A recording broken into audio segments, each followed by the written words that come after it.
আসসালামু আলাইকুম। বাংলাদেশ নিয়ে ভারতের প্রধানমন্ত্রী নরেন্দ্র মোদীর একটি অত্যন্ত নিষ্ঠুর আচরণ, এক ধরনের বাটপারি আচরণ ধরা পড়ল। মোদী আ বাইডেনের সঙ্গে কি কথা হয়েছে সেই ব্যাপারে তিনি যা টুইট করেছেন, যে বক্তব্য দিয়েছেন, আর হোয়াইট হাউস যা বলেছে তার সঙ্গে মিল নেই। যেমন মোদী বাংলাদেশ প্রসঙ্গ এনেছেন। বলেছেন বাংলাদেশের সংখ্যালঘু বিশেষ করে হিন্দুদের নিরাপত্তা নিয়ে তার উদ্বেগ উৎকণ্ঠা তিনি বাইডেনকে জানিয়েছেন। আর বাইডেনের সাথে মোদির কি কথা হয়েছে, হোয়াইট হাউসের একটি বিবৃতি দিয়েছে। তাতে নরেন্দ্র মোদী যে সম্প্রতি পোল্যান্ড সফর করেছেন, ইউক্রেন সফর করেছেন এবং সেখানে যে তিনি শান্তির বার্তা নিয়ে গেছেন সেই ব্যাপারে প্রশংসা করেছেন তার নেতৃত্বের। আন্তর্জাতিক ইস্যুটাকে সামনে এনেছেন। কিন্তু মোদী একটি টুইট করেছেন, সেই টুইটে ওই প্রসঙ্গগুলো আছে যে বাইডেন তাকে অনেক প্রশংসা করেছে, হ্যান ত্যান, যে মানে পোল্যান্ড এবং ইউক্রেনে তার ঐতিহাসিক সফরের জন্য মোদী তাকে প্রশংসা করেছেন, হ্যাঁ, এবং ইউক্রেনের জন্য শান্তি এবং চলমান মানবিক সহায়তার বার্তার জন্য মোদীকে ধন্যবাদ দিয়েছে বাইডেন। এই সমস্ত কথা আছে। কিন্তু দুঃখজনকভাবে যে মোদীর যে টুইটে বলা হচ্ছে যে বাংলাদেশে দ্রুত স্বাভাবিক অবস্থায় ফিরে আসার প্রয়োজনীয়তার উপর গুরুত্ব আরোপ করেছেন দুই নেতা। তার মানে বাইডেন এবং মোদী, দুই নেতা গুরুত্ব আরোপ করেছেন বাংলাদেশে আইন শৃঙ্খলা পরিস্থিতির উন্নতি এবং সংখ্যালঘু, বিশেষ করে হিন্দুদের সুরক্ষা ও নিরাপত্তা নিশ্চিত করার প্রয়োজনীয়তার উপর জোর দেন তারা। আচ্ছা, এইরকম যদি একটা গুরুত্বপূর্ণ বিষয় থাকতো, দেখেন ভারতীয় প্রধানমন্ত্রী আরও লেখেন যে বাংলাদেশের পরিস্থিতি নিয়েও আমরা আলোচনা করেছি এবং দেশটিতে দ্রুত স্বাভাবিক অবস্থা ফিরিয়ে আনার প্রয়োজনীয়তার উপর জোর দিয়েছি। পাশাপাশি বাংলাদেশের সংখ্যালঘু, বিশেষ করে হিন্দুদের নিরাপত্তা নিশ্চিত করার বিষয়ে আলোচনা হয়েছে। দেখেন, এমন এক সময় মোদী যে টুইটটা দিচ্ছেন, সেখানে বাংলাদেশের এই মুহূর্তে অত্যন্ত একটি অমানবিক পরিস্থিতি তৈরি হয়ে আছে 12টি জেলায়। পূর্বাঞ্চলের, দক্ষিণ পূর্বাঞ্চলের 12টি জেলার অবস্থা শোচনীয়, এটা সবাই জানে। 50 লাখ মানুষ বন্যার্ত, ক্ষতিগ্রস্ত, ত্রাণের জন্য হাহাকার, কোথাও আশ্রয় পাচ্ছে না, এমন একটা পরিস্থিতি। এবং এই বন্যায় হিন্দু, মুসলিম, সংখ্যালঘু সবাই অ্যাফেক্টেড।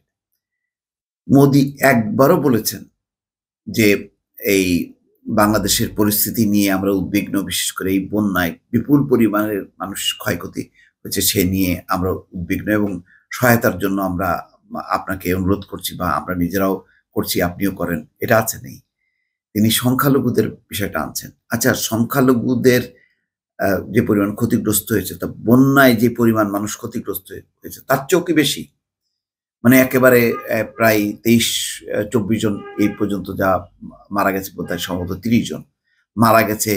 তারপরে হাজার হাজার ঘর বাড়ি বিধ্বস্ত হয়েছে। এরকম ঘটনা কি এই 5ই আগস্টের আগে বা পরে এরকম ঘটেছে? এরকম ঘটেছে? কেউ বলতে পারবে কয়টা ঘটনা ঘটেছে? বরং যেই ঘটনাগুলো সামনে আসছে সেগুলি অনেক ফেব্রিকেটেড। যে হিন্দুরা হিন্দুদের এই মন্দিরগুলোতে বা তাদের বাড়িঘরে আওয়ামী লীগের নেতারা পরিকল্পিত আক্রমণ করে এইগুলিকে প্রচার করার চেষ্টা করছে, তারা নিপীড়িত, নির্যাতিত। সীমান্তে দল বেঁধে প্যান্ট শার্ট পরা লোকজনকে জড়ো করা হয়েছে, তাদের সাথে কোনো পরিবার পরিজন নেই, মাল সামানা নাই। সেগুলো ভারতীয় চ্যানেলগুলো ব্যাপকভাবে প্রচার করেছে। তো এইটা কি মানে এই পরিস্থিতিটা তো সবাই জানে। তারপরেও যদি আমরা ধরে নিই যে কিছু ঘটনা ঘটেছে, তো সেই ঘটনার চেয়ে কি এখন যে অমানবিক যে পরিস্থিতি, হিন্দু মুসলিম নির্বিশেষে সবাই যে ক্ষতিগ্রস্ত, সেই ব্যাপারে নরেন্দ্র মোদী একবারও কি বলেছেন? না। হোয়াইট হাউসের বিবৃতিতেও নাই, আবার নরেন্দ্র মোদীর টুইটেও নাই। তাহলে বুঝতে পারছেন দর্শক, বাংলাদেশের বিষয়ে নরেন্দ্র মোদীর উদ্বেগ উৎকণ্ঠা কোথায়? বাংলাদেশের মানুষ মারা যাক, বন্যায় দুর্যোগে হিন্দু মুসলিম সবাই মারা যাক, কিন্তু ওই বারবার সংখ্যালঘুদের নিরাপত্তার বিষয়টা আনছেন, হিন্দুদের বিশেষ করে। কেন আনছেন? এইটা আনলে বাংলাদেশের উপর চাপ তৈরি করা যায়, বাংলাদেশের সরকার পরিবর্তনের ফলে যে একটি সম্ভাবনা দেখা গেছে যে সবাইকে একটা জাতিতে একসঙ্গে নিয়ে এসে এর উত্তরণ ঘটানো এবং স্বৈরশাসনের অবসানের মধ্য দিয়ে একটি গণতান্ত্রিক ব্যবস্থায় আবার উত্তরণ ঘটানো, সুষ্ঠু নির্বাচন করা, এই বিষয়গুলো কিন্তু নরেন্দ্র মোদীর মাথায় নেই এবং এই ব্যাপারে কিন্তু বাংলাদেশ কর্তৃপক্ষকে তারা বলছেনও না। কেননা এটা তো তারা চায় না। বাংলাদেশে গণতন্ত্রের উত্তরণ ঘটলে এটা বিপদ হবে ভারতের। বাংলাদেশের এই ছাত্র আন্দোলনের জোয়ার ইতিমধ্যে পৌঁছে গেছে ভারতে। নরেন্দ্র মোদী সেটা চান না। তিনি চান যে অল দ্য টাইম একটা সাম্প্রদায়িক উস্কানি থাকবে। উস্কানি থাকলে এবং এটাকে পপুলার করলে বাংলাদেশ বেকায়দায় পড়বে এবং তিনি হচ্ছে তার রাজনৈতিক ক্ষমতা, যে তার হিন্দুত্ববাদের উপর ভিত্তি করে তার যে রাজনীতি, সেই রাজনীতি উত্থান হবে। আগামীতে যেই ক্ষয়ক্ষতি তার নির্বাচনে হয়েছে, লোকসভা নির্বাচনে, সেই ক্ষতি যাতে পোষাতে পারে। ঘৃণ্য একটা মানে রাজনৈতিক উদ্দেশ্য সাধনের জন্য সে নরেন্দ্র মোদী এই বাইডেনের সঙ্গে আলাপ করেছে, জো বাইডেনের সঙ্গে। কিন্তু জো বাইডেন কি পাত্তা দিয়েছে? মানলাম যে মোদী অনেকক্ষণ ধরে কথা বলেছে, তার মধ্যে বাংলাদেশ প্রসঙ্গ এনেছে। তো বাংলাদেশের প্রসঙ্গে যে প্রসঙ্গটা তিনি এনেছেন, এটি কি বাইডেন পাত্তা দিল? পাত্তা দেয়নি।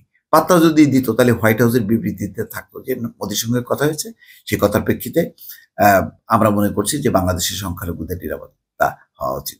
বাংলাদেশের কখন কি হচ্ছে না হচ্ছে প্রতি পাই টু পাই, প্রতি মুহূর্তের খবর তারা জানে, কারা কি করছে। সুতরাং হোয়াইট হাউস এটা পাত্তা দেয়নি। কিন্তু নরেন্দ্র মোদী এইটাকে পপুলার করার চেষ্টা করছেন। বোঝা যাচ্ছে যে তার উদ্দেশ্য হলো দুর্যোগ, বন্যায় মানুষ মারা যাক, অসুবিধা নেই।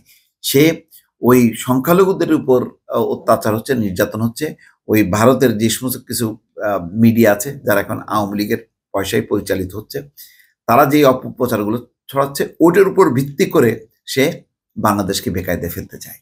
সেই কারণে দুর্যোগ, মহামারী, এই বিষয়গুলো তার এতে নেই, সে এই ইস্যুটাকে আনলো। কিন্তু এই ইস্যুটাকে আনার পর তার যে টুইট আর হোয়াইট হাউসের বিবৃতির সাথে মেলে নেই। তাহলে কি প্রমাণ হলো এবং সিঙ্গেল আউট হলো? মোদির চরিত্র যে কি সেটা আবার প্রকাশিত হলো এবং কারোর এখন আর বুঝতে বাকি নেই যে নরেন্দ্র মোদী সুপরিকল্পিতভাবে একটা পরিস্থিতি তৈরি করার চেষ্টা করছে বাংলাদেশের জন্য, যেখানে প্রফেসর ইউনূস নিজে কথা বলেছেন মোদির সঙ্গে এবং বার্তা দিয়েছেন যে তাদের নিরাপত্তা শুধু না, পুরো বাংলাদেশের মানুষের নিরাপত্তা নিয়ে আমরা চিন্তিত এবং সংখ্যালঘুদেরকে আমরা হিন্দু হিসেবে ট্রিট করি না, তারা বাংলাদেশের মানুষ হিসেবে ট্রিট করি এবং সবার জন্য যে আইন, সেই আইন তাদের জন্য প্রযোজ্য। হিন্দুদের জন্য আলাদা আইন, মুসলমানদের জন্য আলাদা আইন, এই আইনের বৈষম্য বাংলাদেশে থাকবে না। এটা বলার পরও তারপরে হাই কমিশনার এসছে, তার সাথেও নিশ্চয়ই আলোচনা হয়েছে, তারপরেও নরেন্দ্র মোদী এই মানে সাম্প্রদায়িক ইস্যুটাকে নিয়ে সুরসুরি দিচ্ছেন।